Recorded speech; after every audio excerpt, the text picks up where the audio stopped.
Alhamdulillahilladzi nahmaduhu wa nasta'inuhu wa nastaghfiruh wa na'udzu billahi min shururi anfusina wa min sayyiati a'malina may yahdihillahu fala mudilla lahu wa may yudlil fala hadiyalah. Asyhadu an la ilaha illallah wahdahu la syarika lah wa asyhadu anna Muhammadan 'abduhu wa rasuluh wa safiyyuhu min khalqihi wa habibuh. بلغ الرسالة وأدى الأمانة ونصح الأمة وكشف الله به الغمة وجاهد في سبيل الله حتى أتاه اليقين صلوات ربي وسلامه عليك يا سيدي يا رسول الله. اللهم صل على سيدنا محمد الفاتح لما أغلق والخاتم لما سبق ناصر الحق بالحق والهادي إلى صراطك المستقيم صلى الله عليه وعلى آله وصحبه حق قدره ومقداره العظيم. اللهم بك أصبحنا وبك نحيا وبك نموت وإليك النشور. أصبحنا على فطرة الإسلام وعلى كلمة الإخلاص وعلى دين نبينا محمد صلى الله عليه وسلم. رضينا بالله ربا وبالإسلام دينا وبمحمد صلى الله عليه وسلم نبيا ورسولا. أما بعد. Puja dan puji syukur kepada Allah.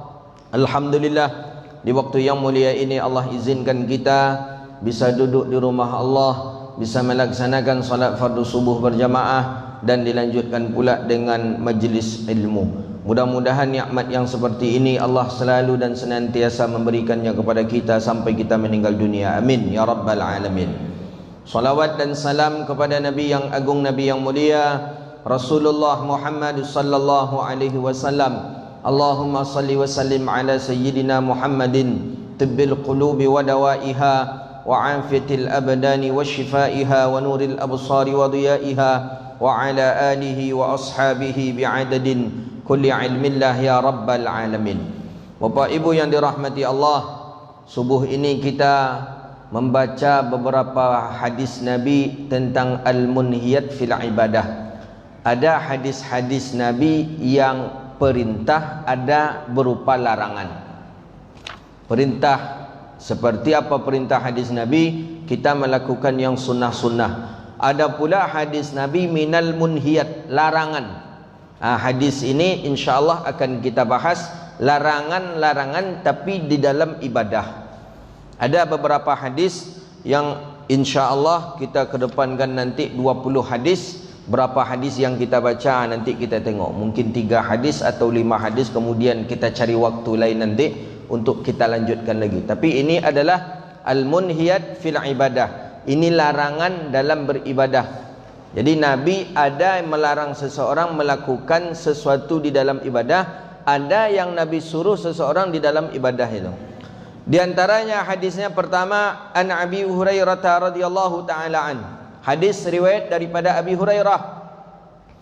Abi Hurairah radhiyallahu taala an, hadis ini disahihkan oleh Imam At-Tirmizi. Bunyi hadis Nabi sallallahu alaihi wasallam, naha Rasulullah an ikhtisari fi shalah. Ini yang pertama. Nabi sallallahu alaihi wasallam melarang seseorang ikhtisar fi shalah. Mana ikhtisar fi shalah? Seperti wa huwa yada'ul yadu ala khisri, orang yang yudha'ul khisr fi salah. Ada yang seperti ini, meletakkan dia tangannya atau mendepuk daripada jarinya. Ada yang mengatakan seperti ini di dalam salat, itu tidak boleh. Ya, sya'nul yahud, para ulama mengatakan bukan saja di dalam salat tak boleh seperti ini, di luar salat pun tak boleh meletakkan tangan seperti ini. Boleh kita perhatikan orang-orang Nasrani, orang-orang ya, Kristen itu, ketika dia meninggal dunia, dia pasti dibuat oleh keluarganya ininya diletakkan seperti ini di dadanya. Maka di sini disebutkan hadza tashabbuhu sya'nul yahud, itu adalah perangainya orang-orang, kerjanya orang-orang Yahudi, wa ayatun ahlun nar, dan itu adalah kebiasaannya orang-orang ahli neraka. Jadi baik dalam salat atau dalam apa saja, kita sebisa mungkin janganlah mengginikan tangan kita.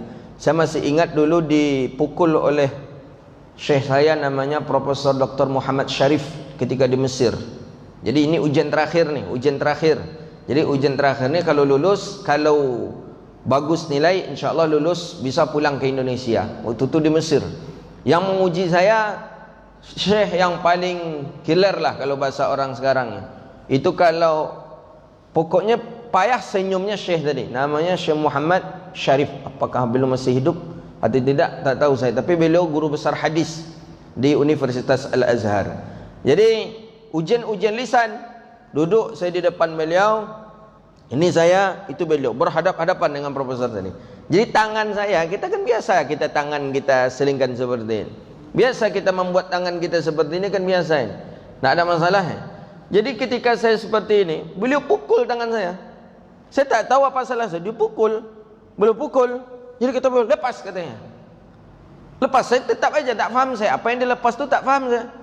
Tangan kau tu, kata dia. Baru saya lepas. Tahu tak kau? Ini adalah perangainya orang-orang Yahudi ni yang seperti ini, kata dia. Baru saya tahu. Selama ni mengaji di pesantren, tak jumpa kita hadis itu. Yang ada itu di dalam salat. Ternyata di luar salat pun sebisa mungkin janganlah membuat tangan seperti ini. Makanya saya jarang sekali menengok ulama-ulama dari para masyaikh kita Timur Tengah yang ketika duduknya mengginikan tangan. Jarang sekali saya menengoknya. Tapi kalau di Indonesia banyak guru-guru kita biasa membuat seperti ini tangannya. Tapi dalam keadaan kita melaksanakan salat, janganlah kita melakukan seperti itu. Begitu dia.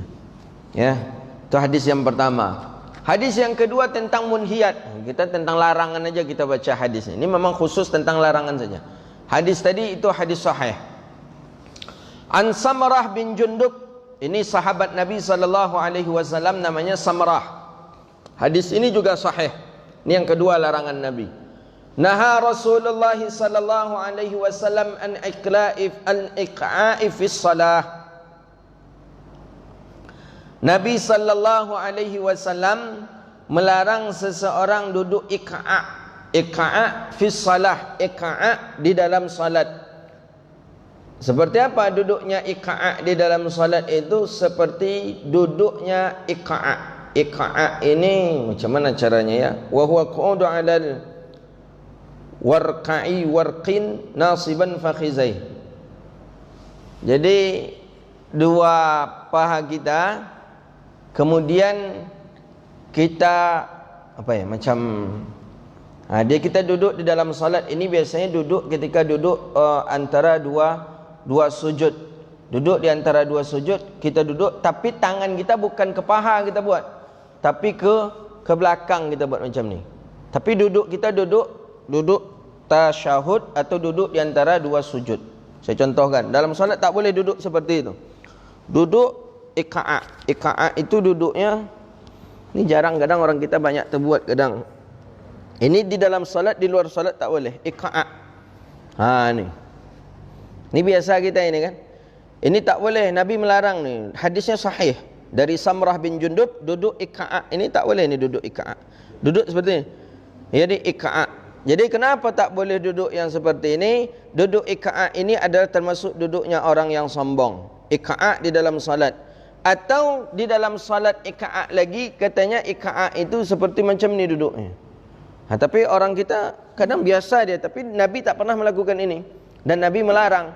Kenapa tak boleh seperti ini? Karena diperhatikan julusul kalb katanya, bahawa duduknya anjing juga seperti itu. Anjing kan duduknya seperti itu tuh. Duduk dia, kemudian tangannya yang bukan tangan. Anjing punya tangan tak kan? Kaki. Bukan punya tangan, kaki depannya dia tegakkan, kemudian yang di belakang seperti itu. Itu duduk iqa'. Tak boleh, baik di dalam salat atau di luar salat, tidak boleh duduk seperti itu. Begitu dia, itu larangan Nabi sallallahu alaihi wasallam. Tapi kita biasa kita duduk yang di luar salat, duduk iqa', itu kita santai kita kadang, padahal tidak dibolehkan. Kalau dia sedang dalam keadaan duduknya duduk antara dua sujud. Berbeda halnya kalau dia duduknya kalau duduk bersilo. Duduk bersila. Ya kan? Kemudian dia dia bantu dengan belakangnya, ada pendapat yang membolehkan. Tapi yang tak dibolehkan tu kalau dia duduk antara dua sujud, kemudian dia bantu dengan tangan bagian di belakangnya, itu hukumnya juga tidak dibolehkan. Itu yang tak dibolehkan atau hukumnya haram. Hadis yang kedua. Hadis yang ketiga, wa anhu an Mu'az, hadisnya sahih juga. Hadis yang ketiga ni hadisnya sahih juga. Mu'az ibni Anas radhiyallahu taala anhu qala, naha Rasulullah sallallahu alaihi wasallam an habwatin yaumil jum'ah wal imamu yakhtub. Ini dia. Ada duduk Nabi sallallahu alaihi wasallam, duduk baginda Nabi itu tiga dia, duduk Nabi. Ada namanya duduk tawarruk, seperti duduknya tasyahud akhir. Ada duduk Nabi duduk iftirash, seperti duduk antara dua sujud. Ada duduk Nabi duduk habwah namanya, dipeluk kakinya oleh Rasulullah sallallahu alaihi wasallam, tapi memeluknya bukan seperti ini. Ini boleh duduk seperti ini, kita boleh, tidak mengapa.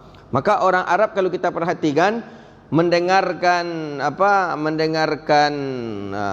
taklim, pengajian, dia duduk seperti ini, boleh. Tapi hadis ini Nabi melarang duduk habwah pada hari Jumat. Jumat tak boleh. Wal imamu yakhtub, dan imam sedang berkhutbah, tak boleh duduk kita seperti ini. Maaf saya ulang balik, duduk yang dibolehkan itu kalau seandainya kaki kita selingkan, kita, yang tak boleh itu kalau kaki itu terunjuk ke depan, itu tak boleh. Jadi duduk Nabi, saya coba duduk Nabi. Duduk Nabi pertama duduk tawarruk, seperti ini duduk Nabi pertama. Duduk Nabi yang kedua duduk iftirash, antara dua sujud. Ini duduk Nabi. Duduk Nabi tiga saja. Duduk Nabi yang ketiga seperti habwah, boleh duduk habwah dari itu, duduk seperti ini, tapi kaki disilangkan. Seperti ini boleh duduk macam ni. Boleh. Itu duduk Nabi, duduknya Rasulullah SAW. Bukan seperti ini, bukan seperti ini ke depan, tapi kaki diselangi dan tangan dipeluk. Boleh duduk seperti ini. Tapi ketika Jumat, imam sedang khatib, sedang berkhutbah, kita tak boleh duduk seperti ini. Begitu dia. Kemudian yang tak dibolehkan tu kalau seperti ini jadi, tu tak boleh. Kemudian tak boleh lagi kalau ditahan dengan tangan. Lemo dekonya tapi jiko le tangan. Aku duduk orang kalah berjudi. Piti habis kan dibawa pulang ke Japit, pulang kan dia bangi dek bini. Apa caranya? Tiko le monong ke tabik lah. Tu tak boleh dia. Kadang satu saat nanti perlu juga kita mengamalkan sunnah-sunnah duduk. Duduk Nabi yang tiga ni maksudnya kalau kita duduk seperti duduk yang tiga itu, kemudian ada niat di hati kita meniru Rasulullah, maka duduk kita jadi pahala, Pak. Jadi pahala. Jadi dari duduk saja kita bisa dapat pahala. Buktinya tiru gaya duduk Rasulullah, kemudian dalam hati kita, camkan dalam hati kita, saya ni mengikuti sunnah Nabi. Saya ini duduk seperti ini, duduk menirunya Rasulullah. Maka selama kita duduk seperti itu, maka mengalirlah terus pahala-pahala sunnah daripada sunnahnya Rasulullah sallallahu alaihi wasallam. Itu dia. Makanya para ulama, para auliaus salihin banyaknya duduk tawarruk tadi. Duduk antara dua sujud atau duduk tasyahud akhir. Itu duduknya para ulama kebanyakan. Jadi kenapa seperti itu duduknya? Karena mengamalkan sunnah syariatnya Rasulullah sallallahu alaihi wasallam. Dari duduk saja diajari kita oleh syariat kita. Dari duduk saja diajari kita oleh baginda Nabi sallallahu alaihi wasallam. Jadi Nabi jarang bersila, Ustaz. Boleh dikatakan jarang Nabi bersila, karena disebutkan dalam kitab Nuzhatul Majalis, bersila tadi itu termasuk daripada duduknya para ru'asaul qaum, para pembesar. Jadi para pembesar raja-raja itu duduknya bersila dulu. Jadi kalau orang nak datang ke dia, dadanya agak membusung sikit macam ni dia. Makanya Nabi jarang duduk daripada duduk bersila. Tapi kita paling enak duduk bersila, itulah paling lama. Tahan kita berapa lama lah duduk bersila tu, tahan kita. Tapi baginda Nabi, yang duduk Nabi itu tiga dia. Duduk tawarruk, duduk iftirash, kemudian duduk habwah. Kalau orang Yaman diikatnya malah punya ikatannya. Jadi ada ikatnya. Jadi ketika kakinya tadi dipeluknya ke atas, jadi tangan tak perlu lagi memeluk kaki.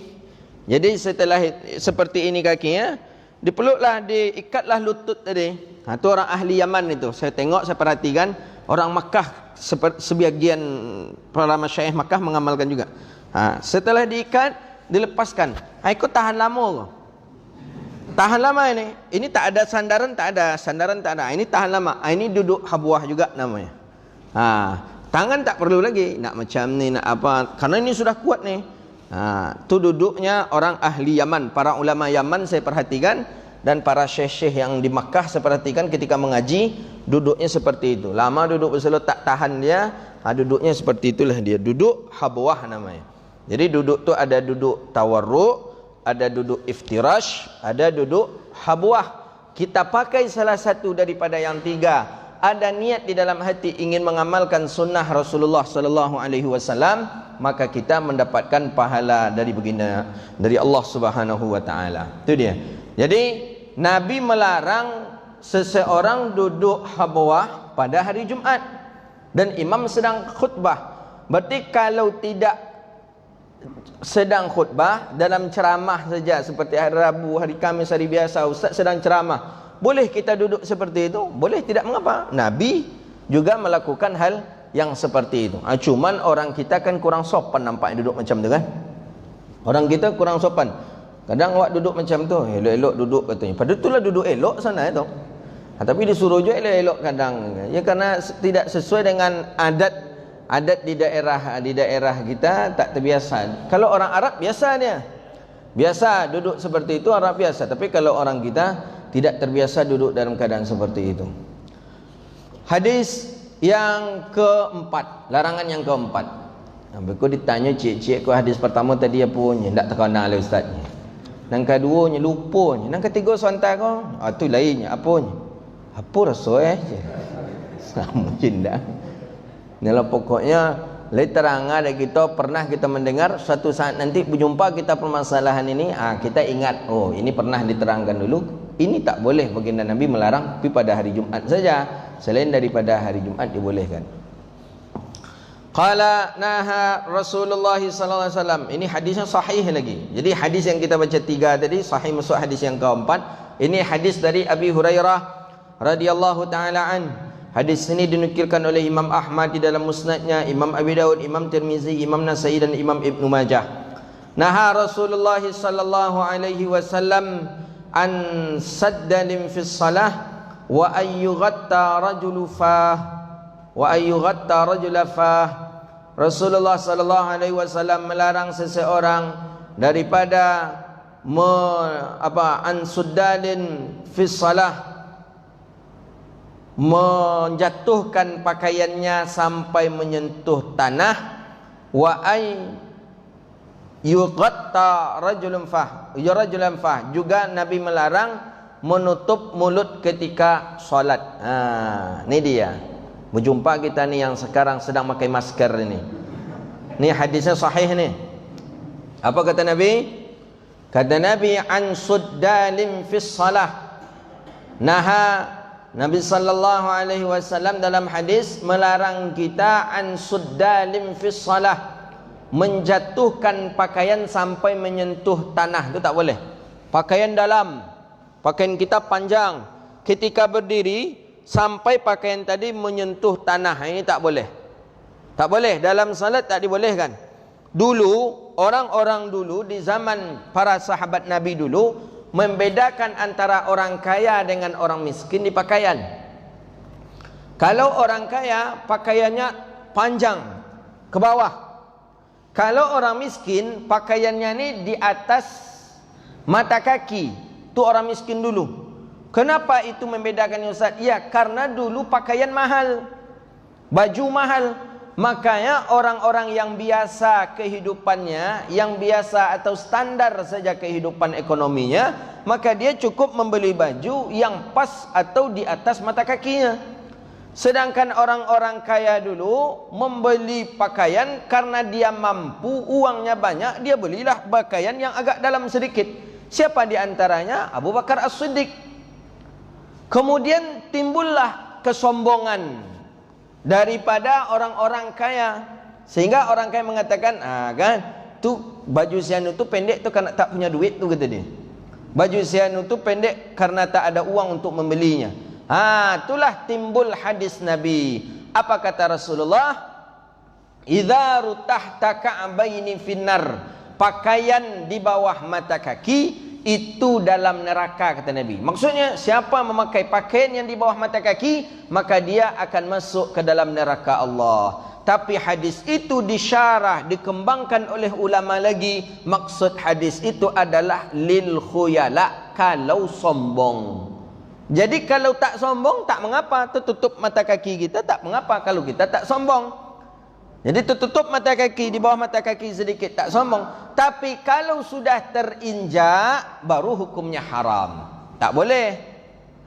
Mubazir kita, untuk apa kita beri tanah, menyapu tanah, cukuplah orang saja menyapu, yang ikut pula celana kita lagi. Jadi hadis ini pertama, naha Rasulullah an suddanin fi salah. Nabi sallallahu alaihi wasallam melarang seseorang memanjangkan pakaiannya sampai menyentuh tanah. Wa ayyughatta rajlan fah, dan Nabi melarang seseorang menutup mulutnya di dalam salat. Menutup mulut ni ada dua pendapat para ulama. Menutup pertama dengan menutup memang ditutup dengan tangan langsung. Tak boleh dalam solat, tak boleh. Selama solat kita tutup tangan kita. Entah apa penyebabnya tak faham kita. Entah angok kawan di samping busuk, entah macam mana tak tahu. Ditutup tak dibolehkan. Yang kedua, ditutup memakai memakai masker, sutra. Kita tutup. Makanya dalam mazhabnya Imam Maliki, haram seseorang perempuan yang salat dia dengan memakai hijab, cadar. Kita pakai cadar, kemudian salat kita. Dalam mazhabnya Imam Maliki hukumnya haram. Dalam salat cuman mazhab Maliki. Tapi ketika tawaf, semua ulama berpendapat haram untuk menutup mulut kita ketika tawaf. Baik laki-laki maupun perempuan. Jadi perempuan yang bercadar tawaf tak dibolehkan, mesti dibuka. Di dalam solat ni hadisnya, bahawa Nabi sallallahu alaihi wasallam melarang seseorang menutup mulutnya ketika solat. Jadi bagaimana dengan kondisi sekarang? Kondisi sekarang ni dengan kondisi Covid, maka kita mesti ihtiyat. Ihtiyatnya apa? Mesti berhati-hati. Tengok kiri kanan. Kalau di kiri kanan kita orangnya aman nampaknya, tak batuk, tak bersin, tak apa-apa, tak usahlah kita tutup. Letakkan masker kita ke bawah sikit, buka. Tapi kalau di samping kita ni batuk, di samping kita ni bersin dia tadi, tak apa-apalah, untuk ihtiyat menjaga, begitu dia. Tapi kalau sehat kawan kau waktu tiknya macam ini, kita sedang bermunajat dengan Allah, kita sedang berbicara dengan Allah. Berbicara dengan teman saja ketika tertutup daripada mulut kita, hidung kita, kawan tersinggung dia. Maknya tutik muncung dia busuk angok dia mungkin kau kata ni. Kita bermunajat dengan Allah. Kita sedang berinteraksi dengan Allah. Iyyaka na'budu wa iyyaka nasta'in. Aku serahkan diriku kepada Engkau ya Allah, wa iyyaka nasta'in, dan kepada Engkau pula kami minta tolong ya Allah. Kita sedang bermunajat dengan Allah, kita tutup dalam keadaan seperti itu, maka Nabi melarangnya. Tapi untuk ihtiyat, untuk kehati-hatian boleh. Tapi tengok tadi, makanya dalam masa Covid ini patuhi sajalah apa pendapat daripada para ulama-ulama dunia. Ulama-ulama internasional sudah berpendapat tentang mesti kita memperhatikan protokol kesehatan karena Covid ini. Atur jaga jarak kita, atur daripada kesehatan kita, cuci tangan, pakai masker, ini semuanya untuk kebaikan daripada kemaslahatan kita sendiri. Jadi setelah Covid ni nanti, jangan kita tutup juga nanti daripada mulut kita nanti lagi. Kita sedang bermunajat kepada Allah, kita sedang beribadah kepada Allah. Maka yang saya heran pun khatib sendirian dia khutbah di atas mimbar pakai maskernya, itu ngapo khatib tadi? Macam ninja jadinya khatib tadi, macam ni dia. Padahal dia sendiri saja, tak ada orang kiri kanan dia.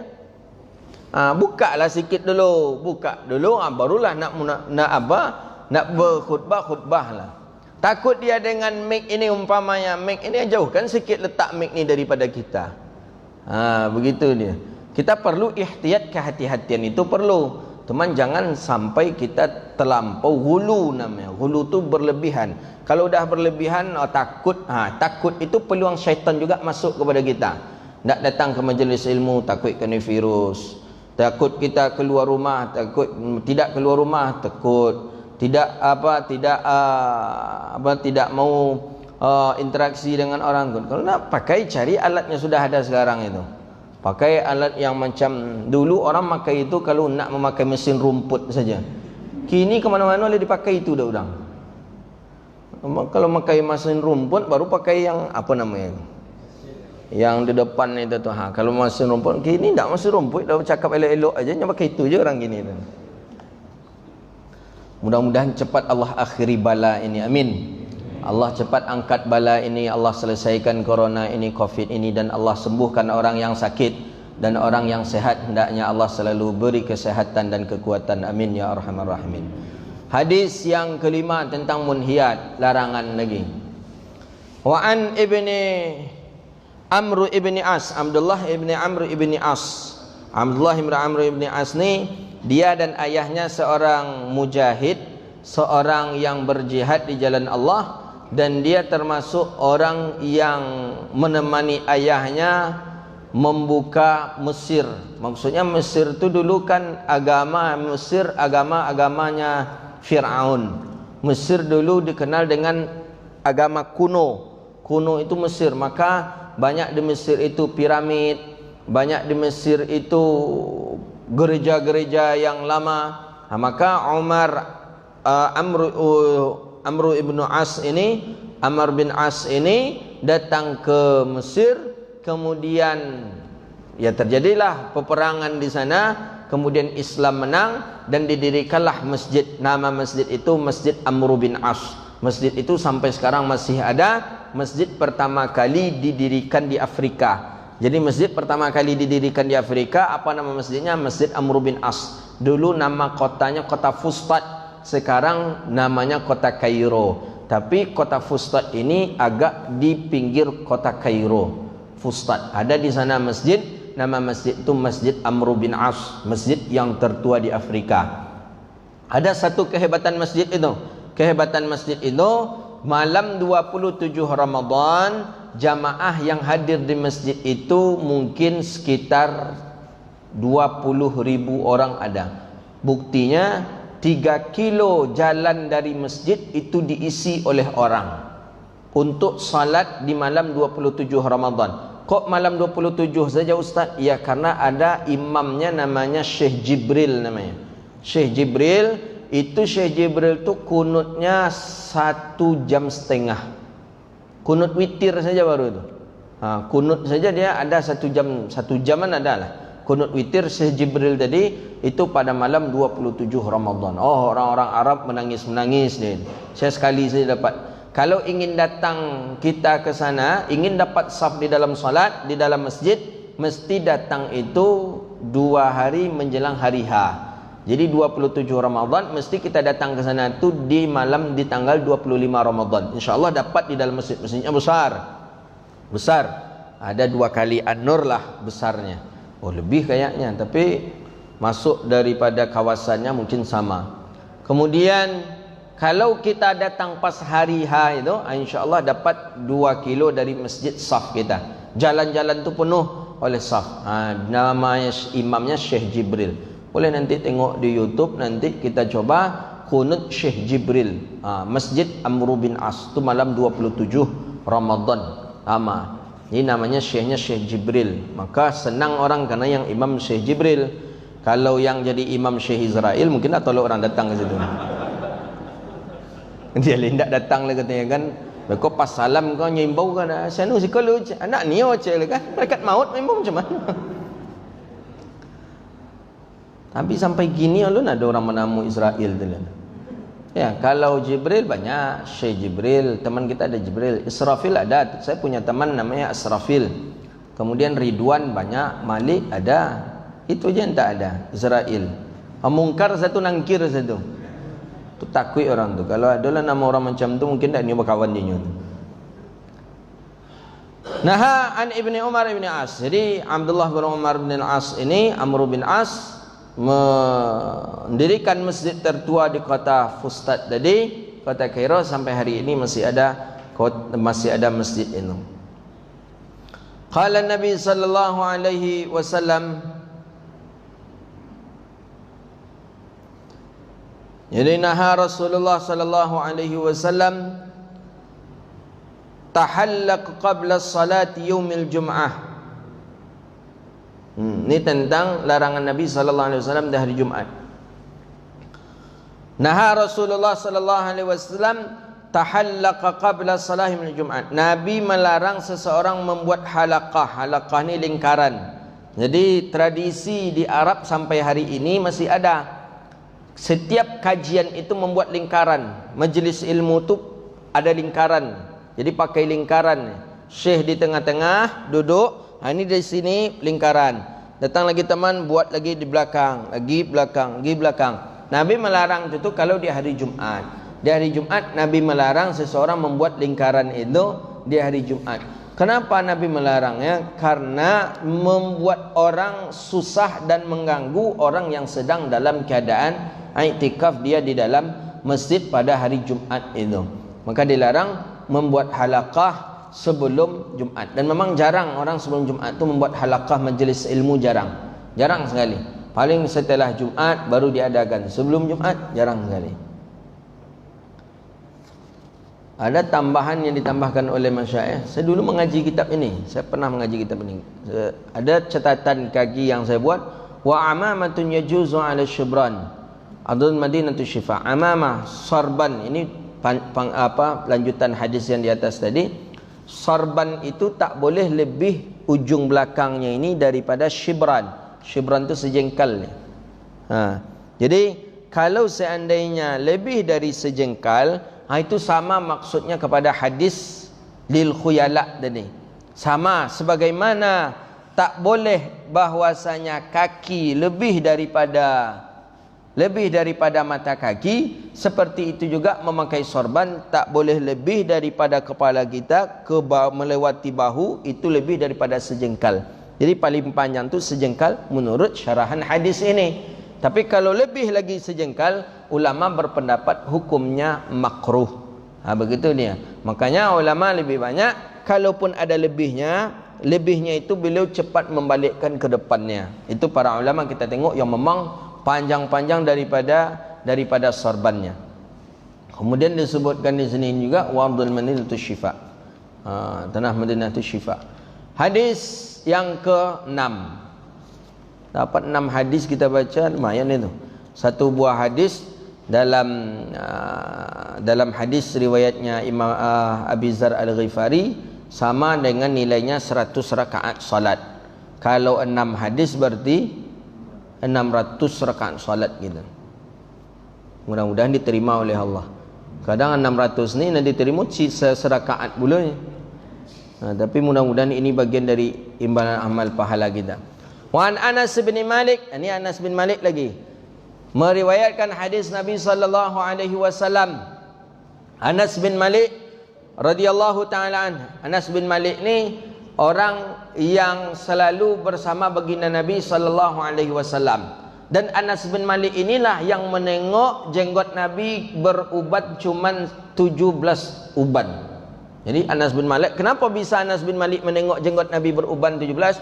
Karena saking dekatnya dengan Nabi, diperhatikan oleh Anas bin Malik. Langsung dihitung jenggot Nabi yang beruban oleh Anas bin Malik. Itu Nabi ketika itu usia Nabi 62 tahun.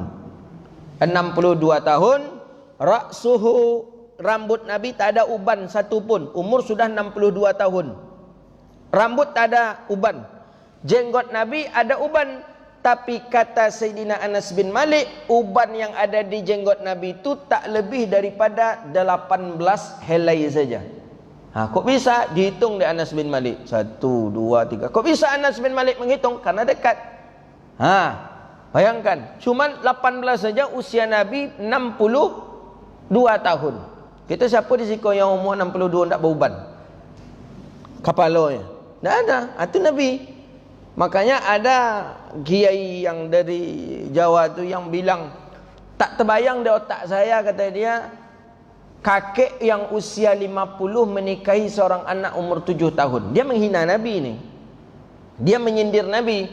Nabi usia 50 tahun menikah dengan Sayyidah Aisyah umur 7 tahun. Jadi tak terbayang saya, maksud dia tu takkan mungkin bahagia anak yang 7 tahun ni menikah dengan orang tua yang sudah berumur 50 tahun. Dia sangka Nabi umur 50 tu macam umur dia 50. Kalau awak umur 50 tu batuklah terkantui. Batuk kalau terkantui keluar pula di bawah. Uban dah banyak, angoklah sasak kalau umur 50. Nabi umur 50 masih segar. Bayangkan umur 62 saja tak pada uban. Segar Nabi. Kuat tenaga Nabi sallallahu alaihi wasallam. Menunggangi kuda itu kencang Rasulullah sallallahu alaihi wasallam. Jadi jangan dibayangkan umur 50 itu dengan umur 50 kita. Kalau kita samakan umur 50 dengan umur 50 kita, iyalah senang kok. Sayyidah Aisyah sendiri mengakui bahwa dirinya bahagia, bahwa dirinya senang dinikahi oleh Nabi sallallahu alaihi wasallam. Buktinya bacu lari dengan Nabi kadang-kala Sayyidah Aisyah dalam riwayat yang lain bermain dengan baginda Nabi. Ya, pacu lari. Kadang Nabi menang, kadang Sayyidah Aisyah menang. Kan jelas dalam riwayat hadis. Jadi jangan sampai mengolok-olok Nabi. Kalau kita tak suka orang nikah dini, tak apa-apa. Tapi jangan sampai mengejek baginda Nabi. Itu manusia yang paling mulia itu. Makhluk Allah yang termulia Sayyidina Rasulullah sallallahu alaihi wasallam. Jadi itu kata dia, tak terbayang otak saya akan bahagianya anak umur 7. Jangan samakan dengan kita. Syekh Abdul Ghani Al-Kamfari di Batu Bersurat, usia beliau 100 tahun, menikah dengan namanya Umi Maryam, orang Tapung, orang Batu Gajah. Umurnya dalam catatan sejarah 21 tahun. Syekh Abdul Ghani 100 tahun. Syekh istri beliau yang ke-6 itu Umi Maryam namanya, orang Batu Gajah Tapung, itu 21 tahun. 100 tahun dengan 21 tahun. Imbang tak kira-kira? Tidak. Tapi bahagiakah beliau? Bahagia. Menghasilkan 6 orang anak. Salah satu anak dari yang 6 itu telah bernama Syekh Aidarus bin Syekh Abdul Ghani Al-Khalidi Al-Kamfari. Jadi dulu di kita Riau ni yang mengaji ke Makkah itu cuma berdua saja.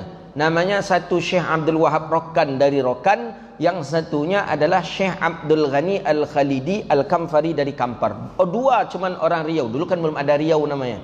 Dua dulu orang Riau yang mengaji ke Makkah tahun 1800 sekian. Lebih dahulu lagi sebelumnya orang Sumatera Barat. Guru-guru beliau diantaranya ada Syekh Ahmad Khatib Al-Minangkabawi, ada namanya Syekh Ismail Al-Khalidi Naqsyabandi.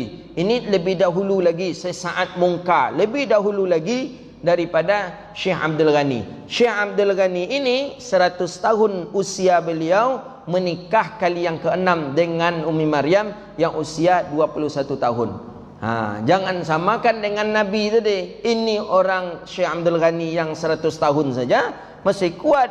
Bagaimana dengan baginda Rasulullah sallallahu alaihi wasallam? Jadi kita tak ingin orang-orang yang terlampau lancang mulutnya kepada Rasulullah, terlampau lancang dia kepada baginda Nabi sallallahu alaihi wasallam. Nih, hadis dari Sayyidina Anas bin Malik radhiyallahu taala. Jadi Anas bin Malik ni orang yang terdekat dengan baginda Nabi sallallahu alaihi wasallam. Ada pertanyaan? Kalau tak ada kita lanjutkan dulu hadis ini. Tak ada. Naha Rasulullah sallallahu alaihi wasallam an salatin fil qubur. Rasulullah sallallahu alaihi wasallam melarang seseorang salat di kubur. Baik.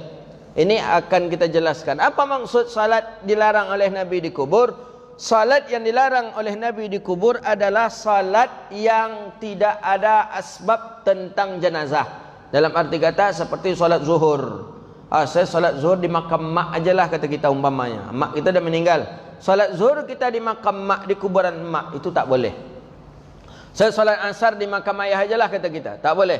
Saya salat maghrib di makam si fulan sajalah. Di atas makam itu kita salat, tak boleh. Itu pertama. Yang kedua, tak boleh maksud Nabi salat di sana itu adalah memang di atas kubur itu secara langsung. Tak boleh, ni kuburan. Kita salat, sujud kita di kuburan ini nih. Di kubur ini kita sujud, itu tak dibolehkan dalam pandangan syariat. Tapi kalau solat yang tidak ada sujudnya seperti solat jenazah, boleh di atas kubur. Mana dalil? Itu kajian kita kemarin, kitab Riyadhus Shalihin di Masjid Nurul Huda. Ada seorang perempuan yang hitam, kerja dia menyapu masjid Nabi. Tak nampak besoknya perempuan ini. Nabi bertanya ke sahabat, mana perempuan yang biasa menyapu masjid kita ini? Tak ada lagi ya Rasulullah. Mana dia? Kata sahabat, dia meninggal ya Rasulullah. Dah meninggal? Ya. Kenapa kalian tak menceritakan kepadaku? Kata Rasulullah. Sahabat tidak menceritakan kepada Nabi karena sahabat beranggapan bahwa yang mati ini tukang sapu. Takkan perlu diceritakan kepada Nabi, tukang sapu. Ternyata, ya kalau kita katakan bahasa kita, ya cuman orang biasa sajalah. Ngapa harus disampaikan ke Nabi? Nabi marah. Walaupun dia sebagai tukang sapu, tapi amalannya, imannya sangat kuat. Maka kata Nabi, tolong tunjuki di mana kuburnya, kata Rasulullah. Hadis itu sahih itu. Di mana kuburnya? Di sana ya Rasulullah. Ayo bawa saya ke kuburnya, kata Nabi. Datanglah Nabi ke kuburnya. Fasalla alaihi, kemudian Nabi salat di atas kuburnya tadi. Apa kata Nabi setelah selesai salat? Kata baginda Nabi, seluruh orang-orang yang ada di kubur tadi, kubur ini tadinya mamlu atau zulmah, gelap gulita, tapi setelah aku salat, semua orang-orang di kubur ini mendapatkan penerangan. Jadi ini salah satu dalil boleh kita salat jenazah di atas kubur. Tak boleh tu kalau salat fardu, tak boleh kita. Ini maksud daripada hadis Nabi SAW. Jadi oleh karena itu, kita hari ini banyak orang yang mengatakan bahawa tak boleh salat di masjid yang ada kuburan. Tak boleh. Kenapa? Karena ada hadis Nabi melarang seseorang salat di kuburan. Kita bukan salat di kuburan, kita salat tetap di masjid. Cuman masjid tadi Allah takdirkan di masjid tadi itu ada kuburan. Ya seperti masjid di Pekanbaru, mana yang ada kuburan banyak. Masjid Rahman Kota itu ada kuburan di depannya. Masjid Raya Senapelan ada kubur juga. Jadi kalau kita katakan tak sah salat di masjid yang ada kuburannya, maka berapa banyak ribu orang yang tak sah salat di Madinah. Di mana? Di Masjid Nabawi. Tak salah salatnya. Lah itu kan beda lagi Ustaz. Itu kan makam Nabi. Itu bukan makam Nabi saja. Ada dua orang di sana yang bukan Nabi. Dia adalah Sayyidina Umar bin Khattab. Kemudian beliau adalah Abu Bakar As-Siddiq. Itu manusia biasa, tidak seorang Nabi. Ada lagi. Katanya itu tuh bukan di dalam masjid, itu di samping masjid, kata dia. Bagaimana? Siapa sajalah yang pergi datang ke Madinah, pasti dia mengatakan bahwa kubur Nabi itu di dalam masjid letaknya, bukan di luar masjid. Ini kadang-kadang teman-teman kita salafoi dikatakannya itu di luar masjid tuh, kata dia.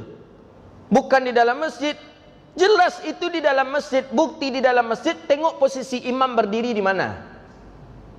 Imam berdiri pas di dekat daripada makam Nabi. Paling jauh 10 meter lah dari dinding rumah Nabi, makam Nabi itu imam berdiri. Atapnya sudah bersatu. Kalau di luar tu ada pintu, keluar kita baru masuk pintu lagi. Itu baru di luar namanya. Ini kadang teman-teman kita, itu di Madinah tu bukan dalam masjid kubur Nabi, tapi di luar masjid. Ke siapa aja lah ditanya, pasti itu di dalam masjid katanya itu.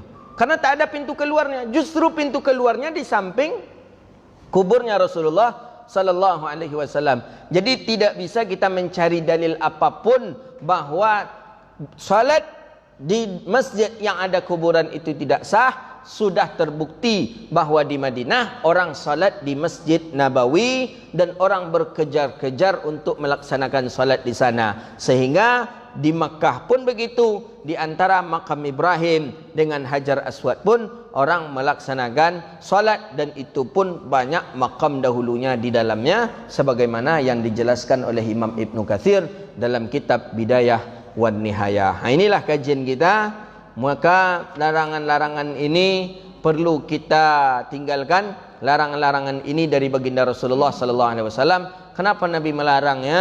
Karena Nabi sangat cinta kepada kita. Baru 6 hadis yang kita baca, ada sekitar 14 hadis lagi tentang larangan-larangan dalam ibadah yang insya-Allah kalau ada waktu akan kita lanjutkan pembahasannya insya-Allah.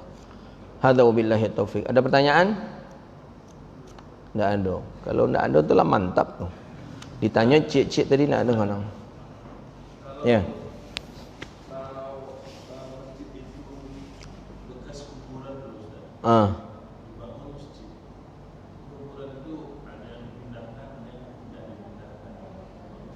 Kemudian didatarkan dengan masjid. Haram hukumnya. Tak boleh. Jadi memindahkan kuburan dengan alasan cuma akan dibangun masjid tak bolehkan. Jadi dibolehkan tetap kuburan ini ada dan silakanlah dibuat masjid. Ya, tapi pas di kuburan tadi dibuat saja pagarnya seperti di Al-Azhar. Di Al-Azhar itu ada kuburan di dalamnya, tapi bagian kuburan ini dipagar. Nah, dipagar. Dan begitu juga di Masjid Husain, Masjid Imam Syafi'i. Di Masjid Imam Syafi'i, kubur Imam Syafi'i, kuburnya Syekh Abi Zakaria Al-Ansari itu di dalam masjid letaknya, tapi dibuat apa? Dibuat pagarnya. Tapi kalau kita gali kemudian kita buat masjid di atasnya, tidak boleh. Jadi tidak termasuklah hukum syar'i begitu dia, kecuali karena jalan atau sungai. Jalan tadi memang itu satu-satunya jalan. Ke sini kita larikan tak bisa, ke sini tak bisa, itu jalan. Boleh kita gali, kita pindah ke yang lain boleh. Atau karena sungai, aliran sungai. Ni nanti ni sungai ini nanti mengikis terkikis kuburan. Boleh kuburan itu kita pindahkan. Tapi selain daripada itu tak bisa kita memindahkan kuburan gitu dia. Tapi kecuali kalau kuburan itu kuburan yang majhul. Majhul ini tak pasti dah. Cerita orang ke orang aja nya. Di situ tu ada kuburan dulu tu ni. Kuburan si anu ni. Tapi ketika ditanya ke orang lain, iya ada kuburan situ. Dah, setahu kamu tak ada kuburan situ dah. Cik Amak ke aja menyebut si anu tadi ni ya. Jadi majhul. Majhul itu tidak pastilah gitu dia. Tidak pasti. Tapi kalau pasti ada kuburan di sana, maka tidak boleh untuk kita membangunnya. Tapi saya pernah mendengar cerita dulu dari orang tua-tua kita, kata dia, setiap bangunan yang ada hari ini itu di bawahnya ada kuburan katanya. Karena orang dulu perang mati campakkan mayat, kubur mati kubur, perang lagi kubur, begitu dia. Jadi bisa saja di bawah rumah-rumah kita itu ada kuburan dulu. Cuman kan majhul, tak tahu kita, maka boleh tidak mengapa. Tapi kalau kita tahu, maka tidak dibolehkan. Itu dia. Ya.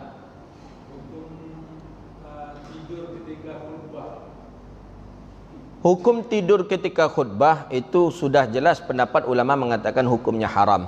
Kalau memang disengaja tidur, memang pai lolok yang kena masjid tu. Sebelum masuk waktu pai makannya, kampera. Sudah makan, masuk waktu azan. Ambil uduk, kanyang parik kanyang, duduk pula pasal tentang AC tu, abakaru pula tu. Tu haram, jelas haramnya. Tapi kalau tidak ia sengaja tertidur umpamanya, menengok khatib ke khatib berkhutbah itu, khatib ku kadang alai pula kadang. Alhamdulillah nyene. Itu tu lama lolok macam tu. Tu hukumnya makruh. Jangankan tidur, mendepuk jari saja ketika khutbah itu hukumnya makruh. Macam ni. Ni khutbah ni, mendepuk jari. Kalau berbicara haram. Mendepuk ini. Berbunyi tak berbunyi tetap hukumnya haram. Atau ini namanya tala'ub. Atau buka kopiah, ni khutbah ni. Awak sibuk ikut-ikut ni. Ni tala'ub namanya. Tak boleh, sedang khutbah tak boleh. Atau kita ada pena. Ambil pena, gekon-gekon kan ada untuk melengah-lengah kan lah. Melengah kalau bahasa kita ya kan. Melengah kan. Itu dengan khutbah tak boleh. Apalagi memegang handphone ketika khutbah. Jelas lah tak boleh. Apalagi tidur. Gitu dia. Berzikir juga. Tak boleh. Ketika khutbah tak boleh. Fokus perhatian kita ke khutbah. Atau takhallilul lihyah katanya. Atau menyelang-nyelang janggut. Ada janggut kena panjang. Digekon je cik. Atau bulu hidung. Lunjul dah diulang je balik. Kau khatib sedang khutbah ke? Tak boleh itu tu. Makanya sebelum Jumaat tu rapikan bulu hidung. Kumis syukur. jenggot rapikan rambut sehingga tidak lagi gelisah kita. Ini semakin kancang ustaz kau dapatnya semakin kancang pula tarik itu. Ada je lah alun je lah ulang pula balik ni. Nak. Elok makruh. Banyak orang-orang kita yang melakukan hal-hal seperti itu dalam khutbah. Jadi khutbah Jumaat itu makanya fastami'u lahu wa ansitu la'allakum turhamun. Dengar, simak, kemudian tenang. Jangan kita gelisah, jangan kosak-kosut, kita tidak dibolehkan. Dalam fikih itu ada adab-adab dalam Jumat itu. Maka ketika masuk itu kita dalam keadaan khuduk tu rendah hati, khusyuk. Tak boleh kita lengah sana sini, tak boleh. Dalam khatib sedang berkhutbah. Hadza wabillahi taufiq. Rabbana atina fid dunya hasanah wa fil akhirati hasanah wa qina adzabannar. Allahumma barik lana fi auladina wa dhurriyyatina wa fadhhum wa la tadurruhum wafiqna wafiqhum li ta'atik warzuqna birrahum bi rahmatika ya arhamar rahimin. Rabbana atina fid dunya hasanah wa fil akhirati hasanah wa qina adzabannar. Wa sallallahu ala sayyidina wa maulana Muhammadin wa ala alihi washabihi ajma'in. Subhana rabbika rabbil izzati amma yasifun. Salamun alal mursalin. Walhamdulillahi rabbil alamin. Demikian mohon maaf wabillahi taufiq hidayah. Assalamualaikum warahmatullahi wabarakatuh.